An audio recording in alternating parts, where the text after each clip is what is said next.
Hey,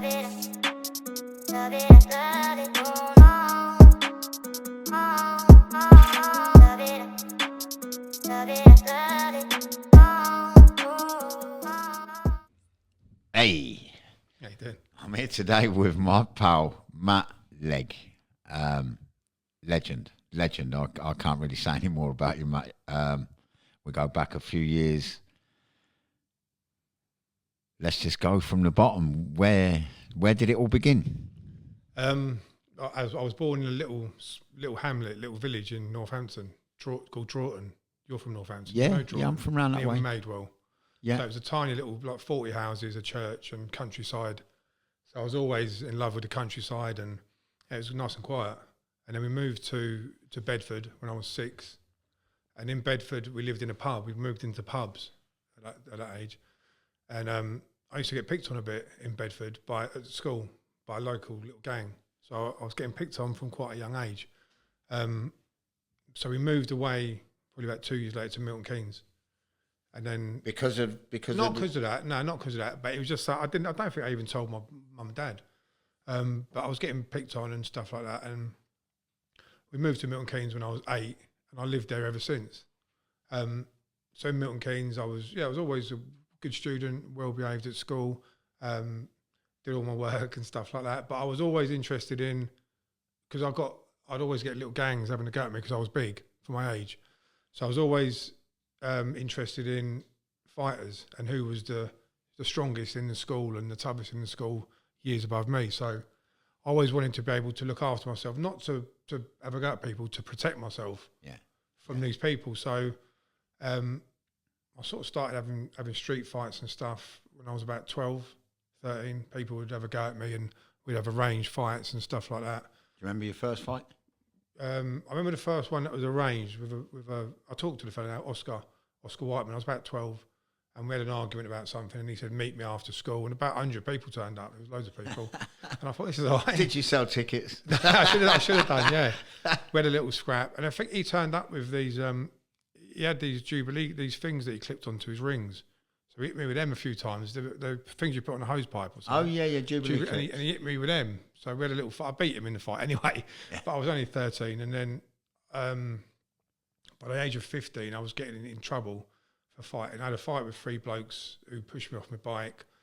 I went and got a bit of wood and drove back after them and hit the blokes, and they were older than me. They were about 18, I was 15. And I got arrested a few times for the little fights here and there. I started weight training at 13, so I was getting bigger and bigger each year. By the time I was 18, I was about 18 and a half stone. So I was a big 18-year-old, strong.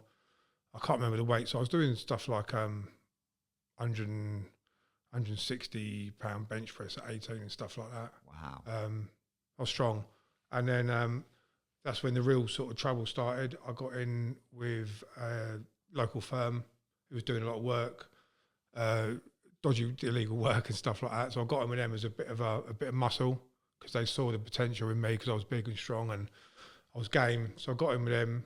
We was with them 2 years, travelled around. I went abroad, doing work over there with them, and then the boss got he was shot. I flew back. He was shot. So I had Interpol come over and try and interview me on the day of his funeral. So I said to him, I'm not going back there to be interviewed at the day of his funeral. When you came back and your boss got shot, do you think they shot him because they knew you'd gone back? No, I don't know what happened. In the newspaper, it said Gangland Execution. But other people, he got killed? Well, no, there's a lot of other people saying it was a suicide. So in the MK newspaper, they said they had a lot of information about him and they seemed to know some bits, but I wasn't there, so I flew back, and it happened when I was gone. Right. So I don't know what happened, but I had Interpol come over and want to interview me about it because they knew that I was with him for about 3 months before. But I said to my dad, I can't come now because the funeral's on. I'll come after when the funeral's over. And then they never came back. They disappeared, never came back.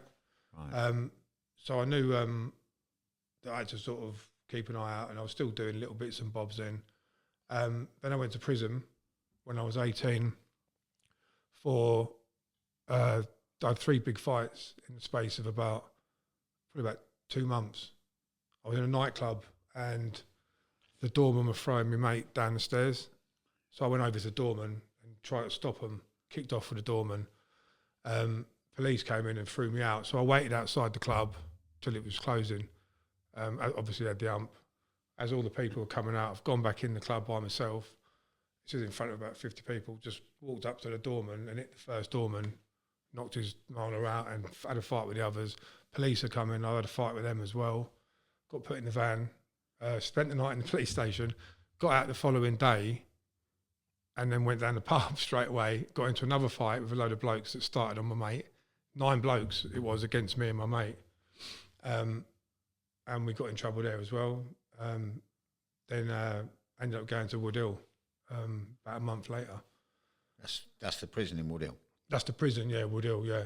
At the time, this was 1994, it was a double A cat, it was a top security prison back then. I was in the young offenders. Yeah. Because I was 18, but I walked in, I was so big and large for my age, no one believed I was a young offender. And that's where I bumped into a very important person in my life, Norman Buckland. You know Norman. I know Norman very well. What a man. Yeah, he's a legend, yeah. So Norman, I'd known him since I was 13, because he's well known everywhere, Norman. He was a legendary street fighter. Bletchley, yeah. I mean, he's a legendary. On the street, he was up there with the best of them. Oh, yeah, yeah. Up there with the best of them. He did his boxing later on, but when he did the boxing, was past his prime. I always say that to people. Don't judge him by the boxing matches, because in his prime on the street, he was at the top. Different animal. Yeah, totally different. And he's a lovely bloke, Norman. One a great character. Gentleman. He's a gentleman, yeah. He's a lovely, lovely bloke. He said to me in Woodhill, rather than fighting the police and fighting doormen and getting in trouble on the street, why don't you try boxing? So we tried to start up some boxing sessions in Woodhill. They wouldn't have it. They wouldn't have it. No, we tried to get gum shields, head guards, gloves, wraps. They wouldn't let us have anything because they thought it would encourage trouble. So we just did it anyway. We just took it upon ourselves to do it. And me and Norman would go and spar we'd wrap a pair of socks around our knuckles. Yeah. Just like, it was only like a thin protection. It was pretty much like a wrap, wearing a couple of pairs of wraps. And then we go in the shower, the big shower area, you know what prison's like. So we go in the shower area and just basically spar with each other. Like, I'd never done boxing. And if you got caught by the prison officers, we'd have got in trouble. You'd have got in trouble. So you wanted to learn how to box and discipline yourself so bad you were risking, obviously losing privileges or whatever you'd lose in there. Yeah, because they told us you're not allowed to do it no matter what. But as we were doing it, the whole wing would come and watch through the window. So you had like 60 people. So it's not it weren't the cleverest kind of. Nah, but they were all coming to watch. We tried to do it out the way, but everyone would come and watch, and it was like a big thing. Yeah. Like me and Norman having a fight. And I think the screws would come in and break it up and stop it, but we just go and do it again another day. But that was my first introduction into boxing, was with Norman. Almost pretty much like doing it with just wraps on. A bit of a heavy introduction with Norman chinning you. Yeah, it was. I loved it. I loved the toughness of it, because he was such a legend. I loved the fact that I was getting in with him and doing it. I just thought it made me feel strong, and I enjoyed it. And confident, yeah. Because it builds your confidence up doing that sort of thing. Yeah, definitely. And then I was only in there for a little while in Woodhill, got out and went straight to the amateur boxing. Was that in Milton Keynes? In Milton Keynes. I started in Victor's, and then I had a couple of fights there. Went to Newport as well. So I got Royals, a few gyms, and I only had 15 amateur fights. But you were unbeaten, I understand. I wasn't unbeaten. I lost to one man. He was the ABA champion. But that was in the final. In the final, I got to the ABA final super heavyweight. That's when I went with Ricky English. Yeah. So Ricky English, I had 10 amateur fights with Ricky. I won 9, and Ricky, I really got to learn how to throw power punches with Ricky. Yeah. He got me in that Mike Tyson type style. And we got, I think my first fight with Ricky, we had 9 fights, went ABA novices, which I won. I stopped everyone on the way through. Then went straight into the ABAs, super heavyweight, the proper ones, and I got to the final, and I lost by, I think it was 1 point. Well, I've watched that, Matt. I think, I'm gonna be biased with you, and I think you got robbed in that fight. Thank you. Yeah, I got 4 points taken off as well. Yeah, for nothing really. Yeah, for nothing. So how did that mentally leave you? You know, did it put you off the boxing? Did it? What, the loss in the final? Yeah. No, because what had happened, Frank Maloney, now Kelly Maloney, he took interest in me probably about 4 fights previously, and he'd been following me around the country in my amateur fights to watch me. And he said, when you win the ABO final, I'll sign you up pro with me and Frank Warren. And then when I lost, I was thinking, oh, maybe I've lost that deal. But Frank said, no, same deal, same money. I still want you because you're an exciting fighter. And Frank Maloney signed me up straight away. He was there as well, yeah. So at the ABA final? At the ABA final. So he signed me up literally that day. He said, yeah. So you kind of, like, you obviously felt aggrieved that you'd been robbed. Because you know yourself as a fighter, Matt, you feel you've either won the fight or you've lost the fight. To be honest, in that one, I didn't feel like I'd won. I thought I could have done better. So I did feel like it was a fair decision. Yeah. To be honest. And I thought that's a credit to you. That's a credit. Yeah, I just thought, I didn't feel like I'd won it, to be honest. He was a very tricky southpaw. Matthew Granger, his name was. Yeah. He's the only man he beat me once before as well, in the novice final many years before. So he's the only man to beat me. I only had 15 amateurs, but he's the only one to beat me. Right. I fought a few good people. Big Paul Joyce, I fought as an amateur. Yeah, Big Paul Joyce. Yeah. I had a good fight with him. He went on to beat Matthew Granger.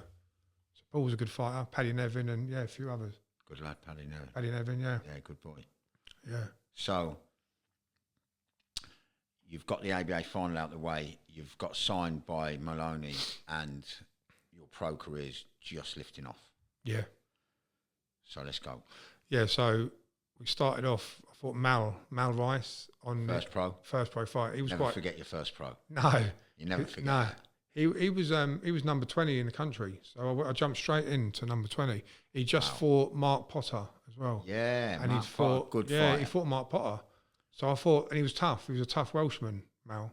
They're all tough. They're all tough. Yeah, they're all tough. He was tough. So I outworked him. I didn't drop him, didn't stop him, but I just outworked him. And he went on. He dropped Pele Reid. Do you remember Pele Reid? Yeah, he dropped him from Birmingham. He dropped him in a fight before Mal. So he was tough.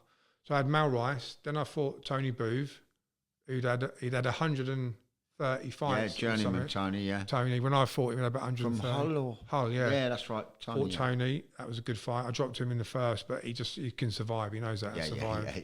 He hung on for the 4 rounds. Then I had Dave Clark. That's on Sky Sports. I stopped Dave Clark. And then the fourth one was Slick Miller. Do you remember Slick Miller? Alvin Miller. Yes. And I lost to him. He caught me with a good shot, and I got stopped in that one.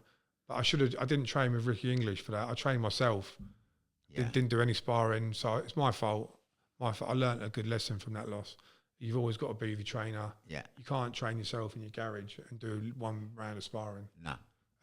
So that was that loss. Then I had 6 years out, sort of up to no good here and there, a few jobs, and 6 years out, and then I got the taste back again and came back in 2008 in Watford, and I won that fight. I had a fight and 2 fights that year. That was back with Ricky again? I was with Jack Lindsay then. Yeah, Jack Lindsay, who trained Billy Schreier from Luton, and Kev McCarthy. So I had that fight, won that one. Anthony Joshua was watching. He came to support me, actually. Where was the fight? The Coliseum? It was Watford Coliseum. Yeah.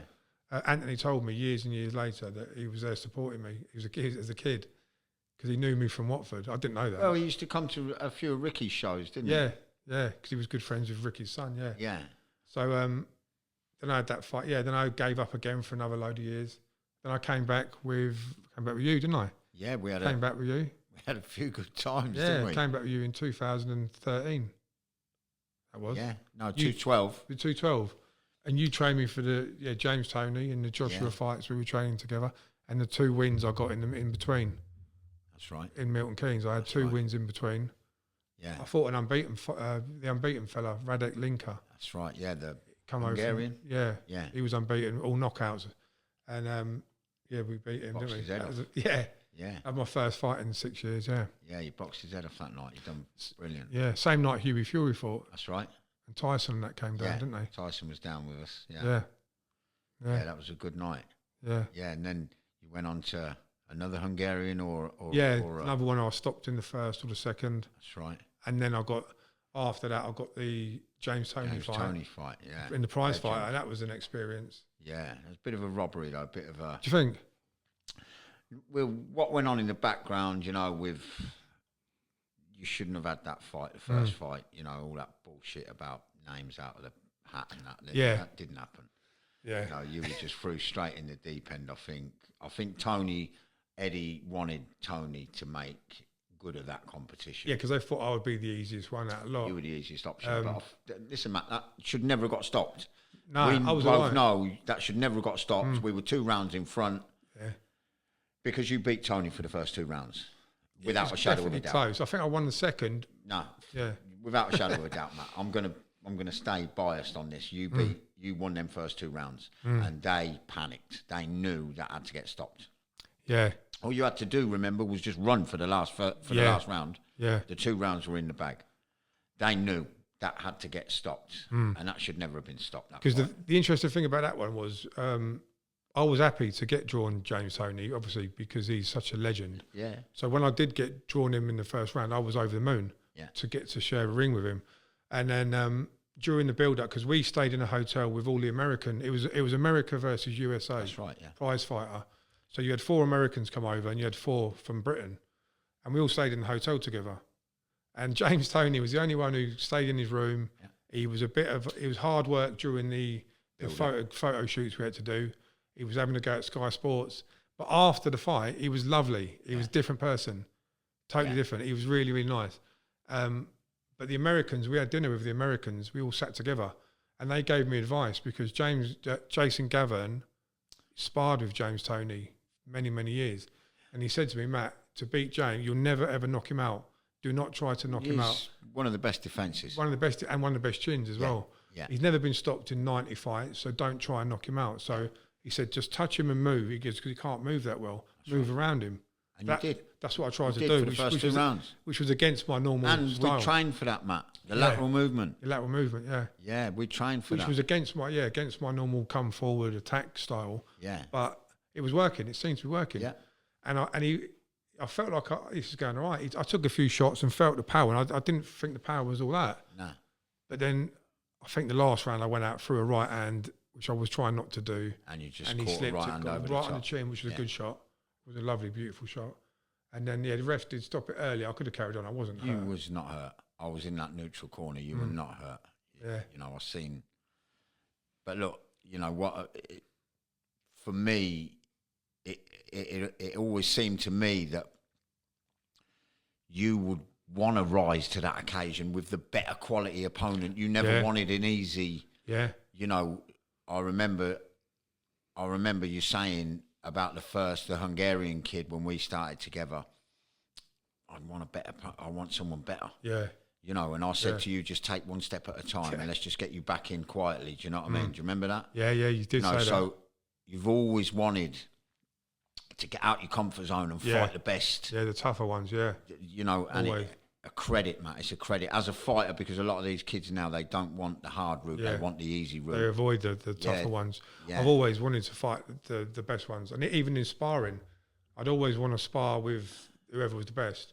I sparred with Chisora, and anyone that saw them sparring sessions would know how well I did. Yeah. More than well.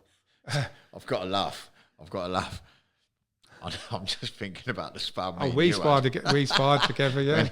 When your sparring partner didn't turn up. You got in, yeah. I'll never forget that because I left the gym and I knew my face was kind of feeling kind of buzzy. But I've got home. I looked in the mirror. I thought I'd been hit by a bus. I remember you saying, yeah. But what a great spar.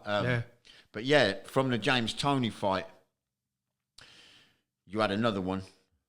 I had another win after that. I got a win after that. And then got a phone call. I had a phone call because my promoter then was Mervyn Turner, who was great. He got me those big fights and he got me the wins in between.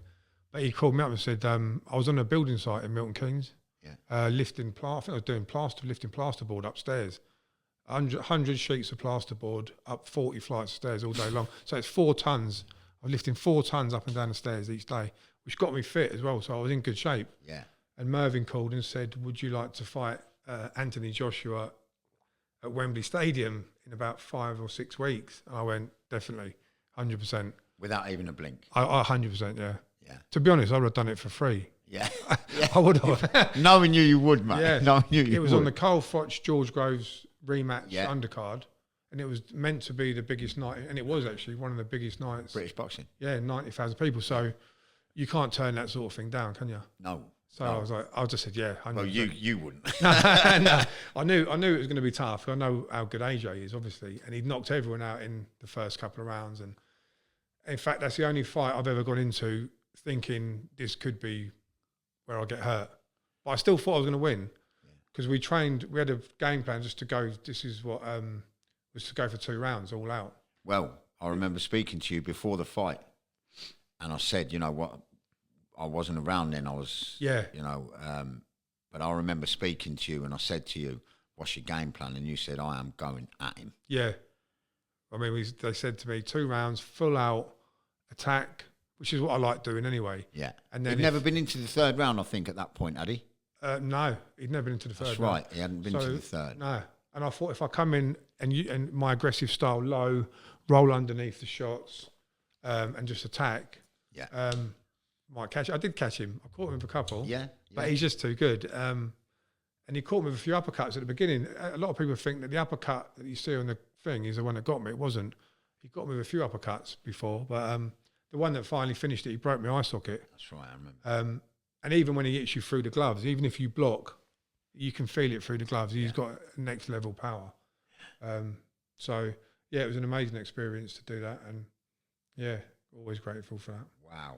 And the other thing was, I found out that from Ricky English actually, he goes, you do know that when Anthony was young, he used to look up to you and follow you in Watford, and I was like, no. And I asked Anthony, and he said, yeah, he did, that was a compliment. What a compliment, yeah, what an honour to have that. Credit to you, Matt. You know, yes, I was honoured. You know, you must have had a massive influence. AJ, obviously, but on a lot more kids than what you realise, I think. And I think, you know, going on to the knife crime and the gun crime and this gang culture was building so rapidly in this country at the minute. Is there a way or is there an avenue we can go down as ex-fighters where we can get these kids out of that, you know, into something positive? Because you obviously had a crossroads at your life. You were in prison for fighting. You know, there was no weapons involved. You was a straight goer. It was a toe-to-toe. You could have went down a different route. Yeah. You could have got resentful. You could have got bitter. You could have come out of that prison and really went down a dark path. So you've chose boxing. Yeah. Or did boxing choose you? Yeah. You know, this, for me personally, I've always thought, did I choose that really, or did that choose me? You know, because you're automatically thrown into a family situation where any boxing gym in the country, you're welcomed by everybody. You're a part of the firm. Your first night in the gym, there's always camaraderie. There's always banter. So, you know, me personally, I think boxing is a saving grace for a lot of naughty kids. Yeah. We both, you know, I've gone down a path what has not been the most positive, but I know every time I've drifted away from boxing, that's when I've made my fuck-ups. That's when I've really fucked up. Yeah. When I come back to the game or anything to do with it or around it, my discipline comes back. My focus, my you know, my everything really has always been around the boxing game.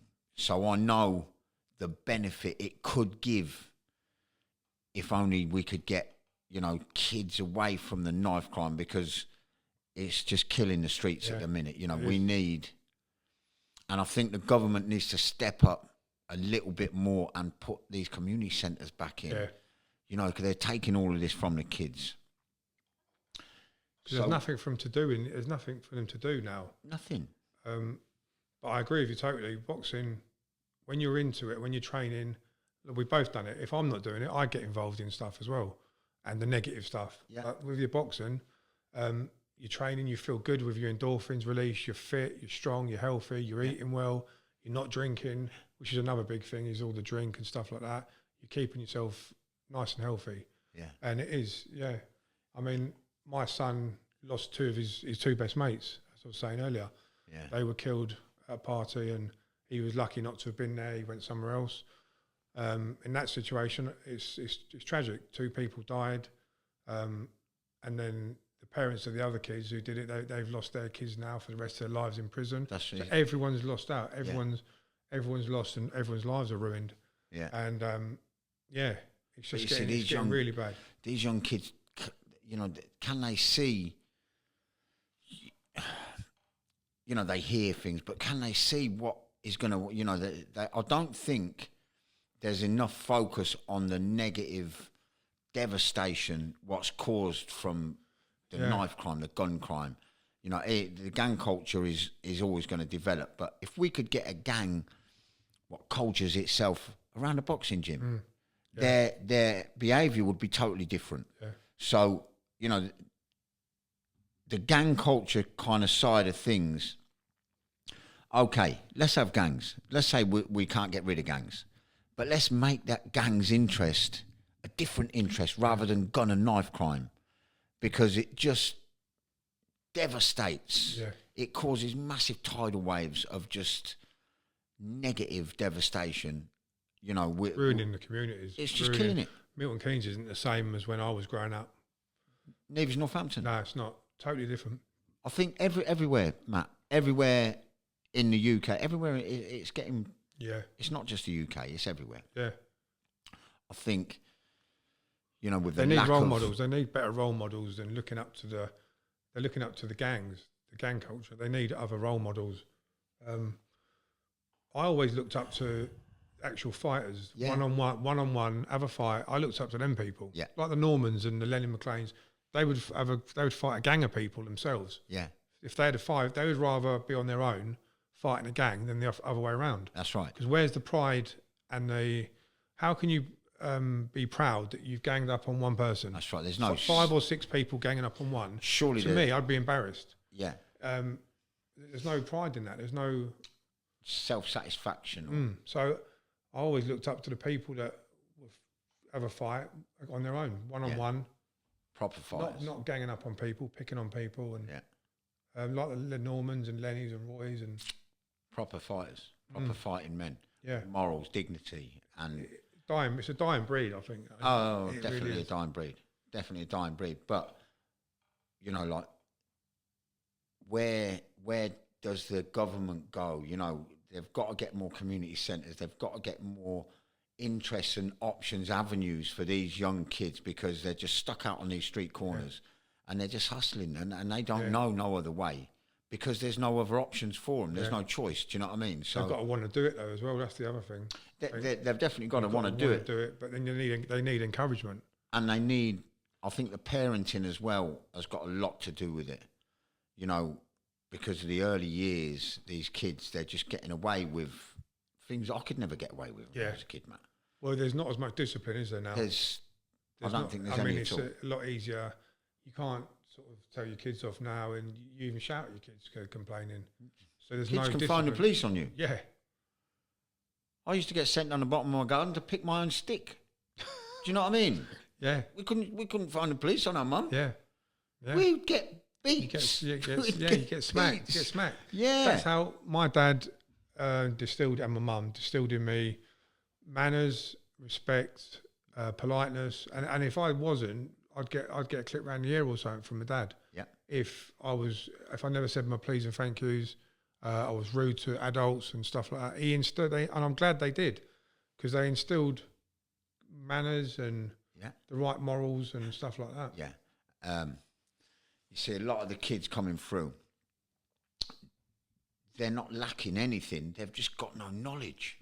You know, they've just not been taught. It's not that they haven't got, you know, the intelligence or anything. They've got the intelligence. They're probably way more clever than we were, Matt. Do you know what I mean? Yeah. But they just haven't been shown. They need to harness it. Like you say, a role model. Yeah. Mine was Marvin Hagler and Ali. Yeah. You know, that was Yeah. Mine was Mike Tyson. Yeah, Mike Tyson was mine, yeah. Yeah, you know, so there's obviously sports role models for these kids out there, but there's so many options for them now to just pick a knife up and carry it out. And, you know, there's no... Like you said before, it's when they hear everyone else has got these weapons, then they feel... My sons have said it to me. My son said the same thing. Because everyone's carrying knives, other people feel like they've got... They're obliged. So even people who don't want to are carrying them. They're obliged. For self-defense. For self-defense. But it's just, yeah. You know, there's got to come a time in society where obviously the sentencing has got to get stricter, that it's got to get a lot more, you know, the kids have got to be scared of something. Yeah. Because right now there's no fear. I know, I can't understand that though. When they see the big sentences that other people are getting, I don't understand why that's not putting them off. There's no fear, mate. There's just no fear. Because they go into the prisons, they're getting 3 meals a day, they're getting clean food, clean clothes. Yeah.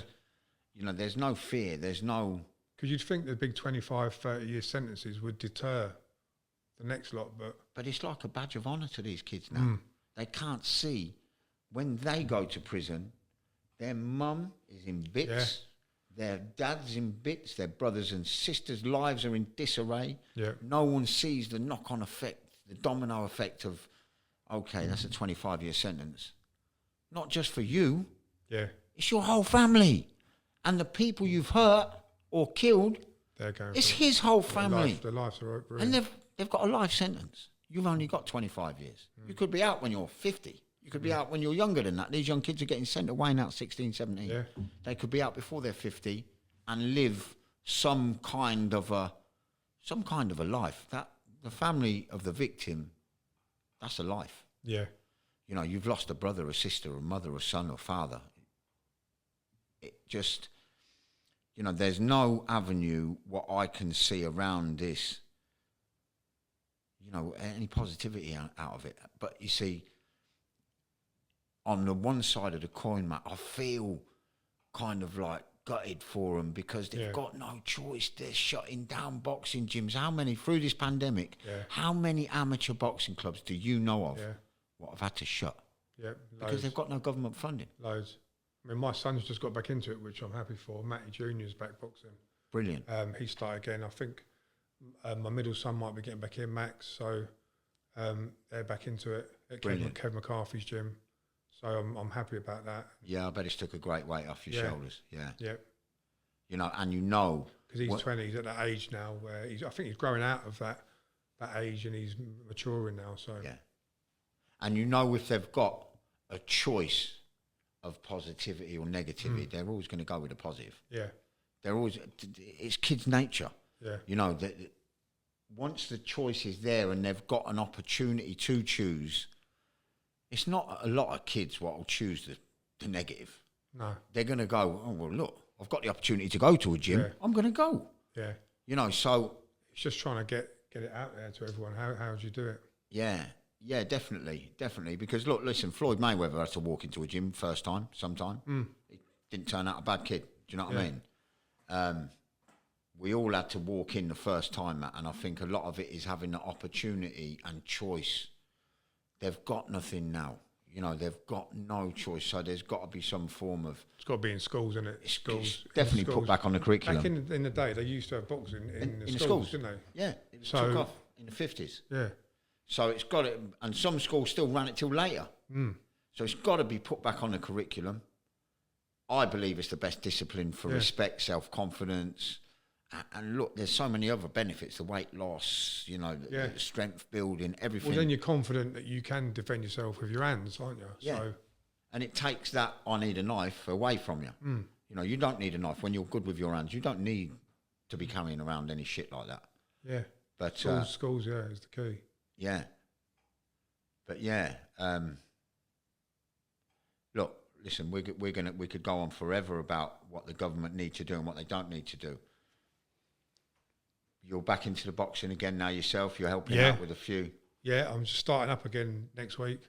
A few boxing lessons. I'm going to look around and I haven't got premises yet though. So I'll just float around and Go where I can, do some pad work and bits and bobs, and back again. Brilliant. Got a bit of weight to lose. I'm about 19.5 stone at the minute, so I want to get back down to about... Another comeback on the cards? Well, I've been asked today, actually, to do... do you know Pete Chandra? Pete Chandra from Bedford. He's asked me to do... Matt Skip, did he have anything? Yeah, he was around with Matt, yeah. He's asked me to do a fight in March. I'm not sure. Pro? Not pro, it'd be a white collar type. White collar, yeah? Competitive white collar or? A competitive, yeah, I know. Competitive one, yeah. You're going to do it? I'm not sure. I want to see how I get on in the gym first. Do a bit of sparring, see what's happening, and got a few aches and pains and bits and bobs, and I don't know. We'll see. But I'm definitely getting back into the boxing training. Yeah. And training people. And giving back. Yeah, definitely doing that. Do you think? Do you think you're going to get back into the boxing training? You're going to get fit. Then I'll feel it. Yeah, then I'll feel it. I'll probably, yeah, more than likely. Once I start sparring, I think I'll get the taste. Once you feel that buzz. Yeah. Watch this space. Yeah. Watch this space. Well, I'll definitely be there for that, mate. But yeah, what a great interview, mate. Pleasure having you here. Thank you. Yeah, thank you for inviting me on. Yeah. Brilliant. Good to see you again. Through. Yeah, and you, mate. Nice and one. you. Wicked. Cheers, mate. Nice one.